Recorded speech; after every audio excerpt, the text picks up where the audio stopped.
Let's continue our series of training videos on the different settings you need to know about to get your WordPress site up and running correctly. In this video, we're going to look at the discussion settings.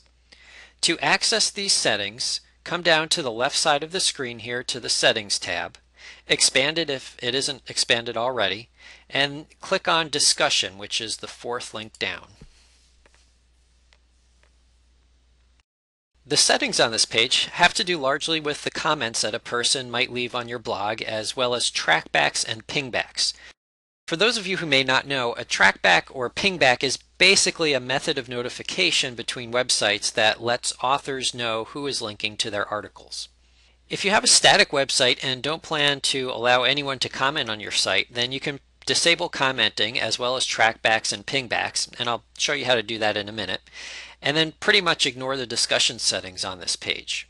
But if you think you may want comments and trackbacks and pingbacks, then stick with me and let's get started here at the top as we go through the discussion settings. The first section at the top here is the default article settings section. The first option is attempt to notify any blogs linked to from this article. So if this is checked, when you link to an article on your site, this will have your site try to notify the site that you link to. It's up to you whether you want to use this or not, but keep in mind that if you do, it slows down the posting process a little bit. Option number 2 is allow link notifications from other blogs. This is basically the opposite of the setting above. So if you want to be notified when another site links to yours, then you leave this setting checked. Option number 3 is allow people to post comments on new articles. This is just as it sounds. If you want comments on your site, then keep this checked. If not, don't. And keep in mind, this is just the default option. You can easily override these settings for any post or page on your website. Since I mentioned that, let's just see how to do that real quick. I'm going to come over here to the post section and I'm going to click Add New to add a new post. On the Add New Post page, I'm going to scroll all the way down here to the bottom. And here the second to last box here is the discussion. And you can see allow comments and allow trackbacks and pingbacks on this page are both checked. If for whatever reason I didn't want comments on this post, then I would uncheck those. And that's how you and this is the same setting that you'll find on the pages option for your site when you create a new page. So if you don't want comments or trackbacks or pingbacks, be sure to go down to the discussion section and uncheck those boxes for the appropriate pages or posts. Okay, let's go back to the main discussion settings page. The next section here is the other comment settings. The first two options have to do with who can comment. The first one requires people to fill out their name and email address before leaving a comment. Now, I usually leave this checked, though it's the web, so really anybody can use whatever name and email address they want. It's pretty much standard practice to leave this checked, but it's really up to you whether you want to or not. The second one restricts commenting to registered users, which if you have a private or a restricted site, it may make sense, but I've never checked this box before.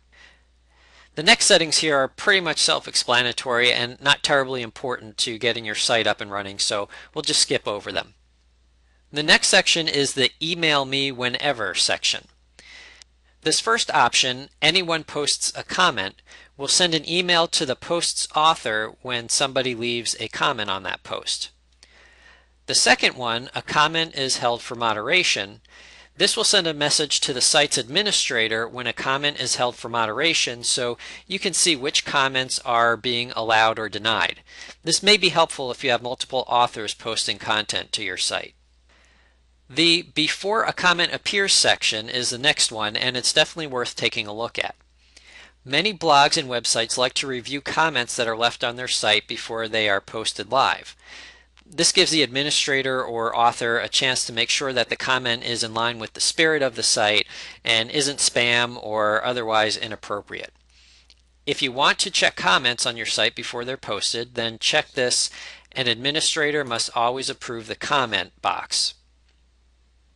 The other option is comment author must have a previously approved comment. And what that basically means is if this is checked, it will automatically allow any comments if the comment's author's email address matches the address of a previously approved comment. So if you have a lot of the same people that comment over and over again, this may be helpful because you know who they are, you know that they're posting good, constructive, useful comments, valuable comments, and you don't need to approve their comments every time they leave one. Moving on to the comment moderation section, I'm going to scroll down a little bit so you can see all of this. This allows you to specify certain characteristics of a comment that would flag it for moderation. So for example, if a comment contains 2 or more links in it, then that might indicate that it's spam and you'd want to review it before allowing the comment on your site. And again, this is assuming that you haven't held every comment for moderation.